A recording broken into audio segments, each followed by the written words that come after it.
Ladies and gentlemen, welcome to another session of Analysis. Like Sohana explained, this is an in-house session. So usually we have a guest from outside we host, but this time it's our own people. Nidhi Suresh, who's a reporter at Newslaundry, and Aditya, who's a producer and editor at Newslaundry. So both of you are Malayalis who spent most of their time outside of Kerala, right? Yeah. So basically, you're fake Malayalis, huh? I mean, I did high school in Kerala. In your case, you are like both outsiders and insiders. So when you went there, was Kerala the Kerala that was in your imagination, or was it a different place than you had imagined to be or heard from your family and friends? I think for me, it was, I didn't go in with a big impression of what I felt about Kerala. In fact, like when I did high school in Kerala, I couldn't wait to get out. Because I had feeling that because everybody knows the language and everybody can communicate in the same language, there was so much interference in my teenage life as such. So this time when I went back, I saw Kerala in a way that I had never, ever seen before. I had certain expectations, so like some Kerala exceeded, some obviously it didn't meet. So I think the best way to put it would be it was better and worse than in certain things, it was better, and in certain things, it was worse than I thought it would be. When it comes to politicians, they were incredibly, courteous and very helpful and very accessible.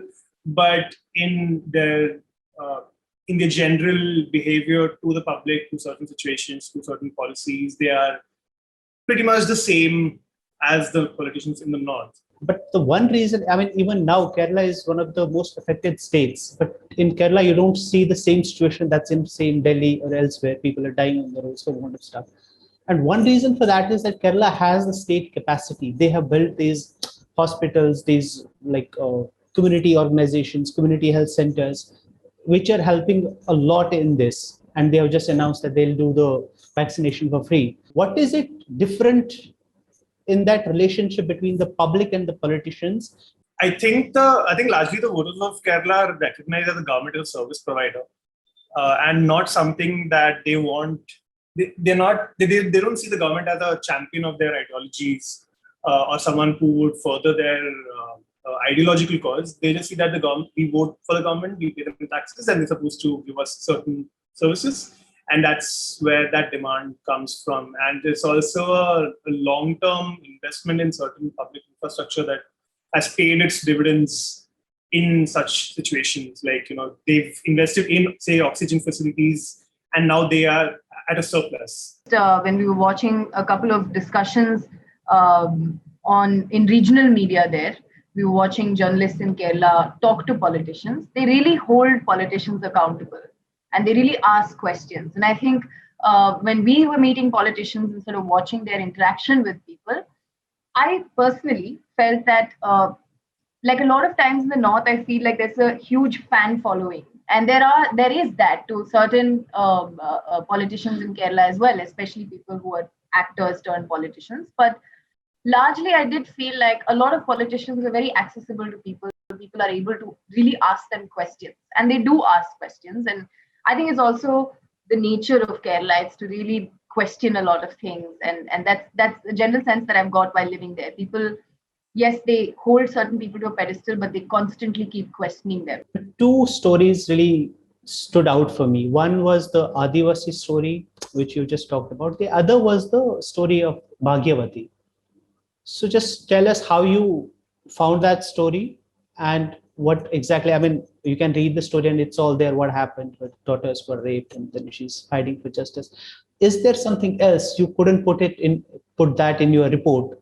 It was a very, very, very sad situation. I think that both these stories were both stories that I felt very close to and attached to. And I mean, it was just, they said something about how we met this one woman there who also really looked malnourished, and they have no food. They live in these makeshift temporary structures. They used to live inside the forest and worship the forest, but now they've been forced to sort of live on the edge of the forest. And only during election season do politicians visit them, ask for their votes.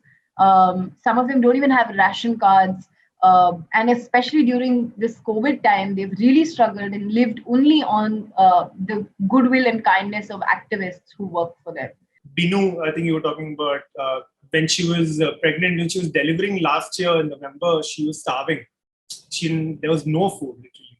And so this activist, Amini, she was the one who went and gave some food. And then the local, I think a tribal department authority, someone from some government body, they were angry. They were like, why did you raise? Like, there was a media storm at that point. Then they went to this community and they were like, why did you raise such a ruckus?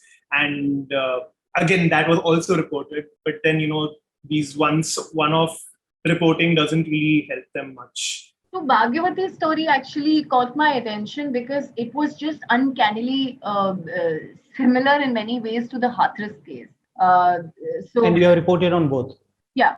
So the Hathras case is something that at Newslaundry we've been following quite a bit and doing follow-ups. And I sort of came across the Varier story, and I was actually I must admit that quite ashamed that I didn't know about it a little before my election. I had just skimmed through it, but I should have really known more about this case.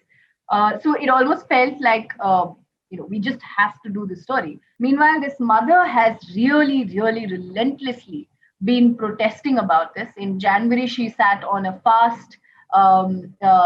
I think it lasted for a few weeks, and then she ended the fast when she decided to shave her head off. And then she decided to protest and talk about this issue in every single state. And this was before the case was handed over to CBI. In every single district. So she started a journey, and she told us that when she reached Pinarayi village, there are still pockets of the state where this state doesn't seem to exist, and that's putting it mildly. If it isn't like deliberately and consciously oppressing people, it is at least neglecting them. It's apathetic to them. Like you did that story from the Adivasi Hamlet, right? And why not?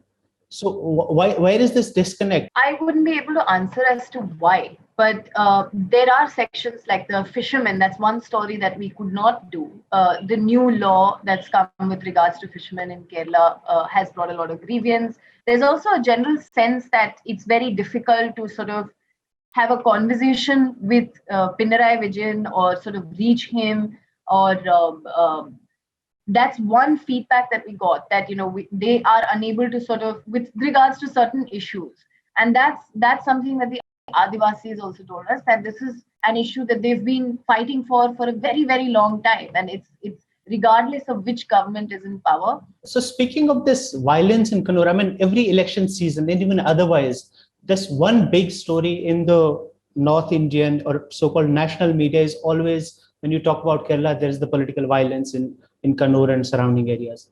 Is it as pervasive and as horrible as it's made out to be in the national media?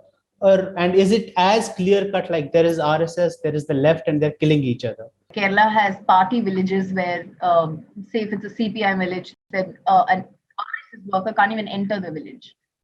Cannot campaign there, cannot live there. So the demarcations are very clear, especially in Kannur, Talasheri area.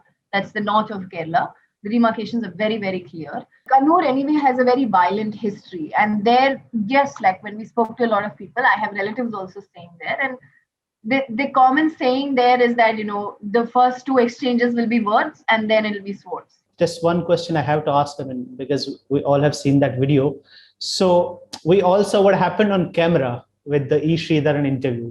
What happened behind the camera? Outside the frame?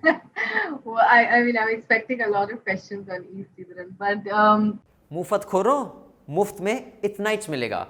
To watch the full unedited interview, you have to subscribe to Newslaundry and pay to keep news free. Because when the public pays, the public is served. We depend on you and not on advertisers. So go to www.newslaundry.com/subscription and subscribe and get all our unedited interviews, our special video shows, comics, and everything that's behind the paywall.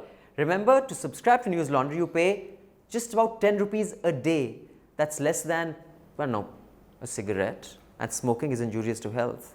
So subscribe and watch the full interview. So what caused the left to come over the anti-incumbency? Is that really the reason why? Because they see this kind of Delhi dur hai kind of mentality from the Kerala central government, Kerala state government, that they feel that they want a different choice and they are more supportive to the RSS. Can you share some of the stark differences you noticed in terms of public awareness about sexual crime issues, the empathy they have, or maybe even general political awareness for that matter? I was actually put off by her husband being in the frame extremely prominently. A lot of times when we interview politicians, it's just they have no time. So they're telling us, quickly. And we're just like, and we're what Newslaundry, they've never heard of us before. So they're just like, quickly do it. Manjeshwaram is really like it's a very unique place also because people there speak 7 languages. People of Kasaragod or Manjeshwaram specifically, they also don't feel like if you ask them, are you a Malayali first, and that sort of feeling of like, are we part of Karnataka or Kerala, they'll take a minute. Is there something more that she would like to cover apart from the tribal issues? I'd love to do a documentary in Wayanad itself just about the Adivasi situation. It would be interesting. Because there's a lot of, the fight, it's quite admirable. And did you get a chance to go to Bekkal Fort and the resorts and all that? We drove past it. But I wish we could have stopped to really enjoy. We didn't. Even like food, only because Aditya is such a huge foodie, we really tried different food. Otherwise, like we would have just reported and come back. It was just Curse you for making me not eat a lot of non-veg food. Yeah, that's true. That's really a shame. You being Malayalis have not gone to Bekkal Fort, and I have. Whoa! Oh, really? You have? I have.